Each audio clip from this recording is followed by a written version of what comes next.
Corona vaccine के बारे में अवामी बेदारी लाने के लिए बड़े पैमाने पर मुहिम चलाई जा रही है। कारपोरेशन इंतजामिया ने लोगों की सहूलत के लिए सभी हलकों में वैक्सीनेशन सेंटर शुरू किए।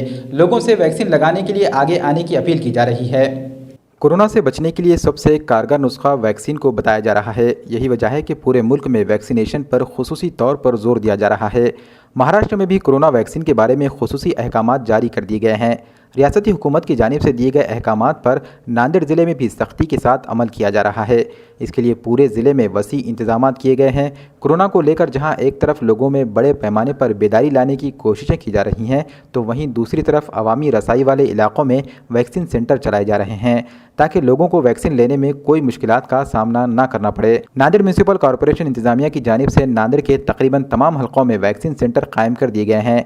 18 साल से ऊपर सभी मर्द और ख़वातीन को वैक्सीन लगाया जा रहा है। इसके लिए सभी प्राइमरी हेल्थ सेंटर, सरकारी दवाखानों के अलावा मुतादिद स्कूलों में भी वैक्सीन सेंटर शुरू किए गए हैं।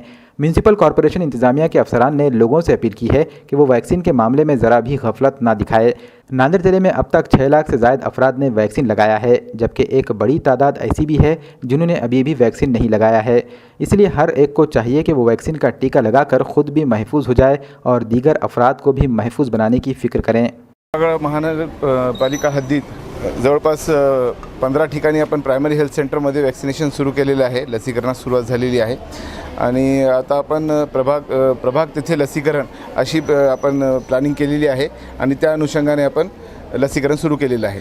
आता आज आपण इथं संत पाचलेगावकर महाराजांच्या आश्रमामध्ये एक कॅम्प ठेवलेला आहे। या कॅम्पमध्ये जवळपास 250 लोकांचं वॅक्सिनेशन करणार आहोत आपण आज आणि इथे खूप चांगल्या प्रकारे प्रतिसाद भेटलेला आहे। सीनियर सिटीजन असो किंवा 18 इयर्सचे असो त्यांनी आपल्याला चांगला प्रतिसाद दिला। नाही आता लोकांना मी यातर्फे महानगरपालिकेतर्फे या अनुषंगाने आवाहन करत आहे की लोकांनी स्वतःहून पुढे यायचं आहे आणि महापालिकेकडे वॅक्सिनेशन उपलब्ध आहे मुबलक प्रमाणात आणि आपले जे सेंटर आहेत प्रायमरी हेल्थ सेंटर्स आहेत 15, तसेच जे गव्हर्नमेंट मेडिकल कॉलेजला पण अवेलेबल आहे, आयुर्वेदिक कॉलेजला आहे, सिव्हिल हॉस्पिटलला आणि बाकीचे आपण दररोज आपले कॅम्प ठेवणार आहोत आणि प्रभाग तेथे लसीकरण आमची ही प्लॅनिंग सुरू आहे।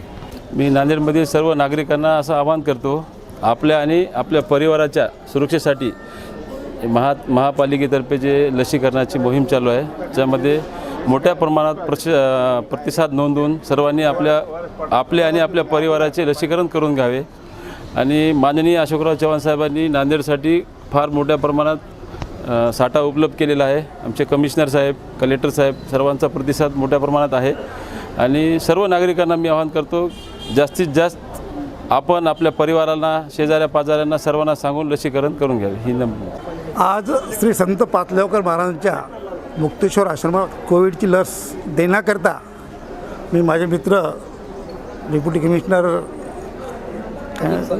संधू महाराज यांना विनंती केली की साहेब आपल्या आश्रमामध्ये एक लसीकरण शिबिर घेऊत। त्यांनी ताबडतोब 1 मिनिटात होकार दिला। फक्त 24 तासामध्ये मी संत पाचलेगावकर महाराजांच्या ग्रुपमध्ये व्हॉट्सअपवर लसीकरणाची बातमी टाकली। जवळपास आज 250 भक्त, 250 बांधव भगिनी, त्यात विशेष करून 80 ते 85 वर्षाच्या भगिनी, पुरुष मंडळी जोडप्यानं लस घेण्याकरता आले। हे संत पाचलेगावकर महाराजांचं एक पवित्र स्थान असल्यामुळं पुष्कळ लोकांनी याचा लाभ घेतला आहे आणि मी सर्व तमाम जनतेला विनंती करतो की कोविडची लस जी शासनानं, महानगरपालिका शासन तुम्हाला सहकार्य करते, त्यात तुम्ही प्रत्येकाने लस घ्या आणि आपलं आरोग्य चांगलं ठेवा, सुखी राहा, आनंदात राहा, हीच मी महाराजांच्या चरणी प्रार्थना करतो।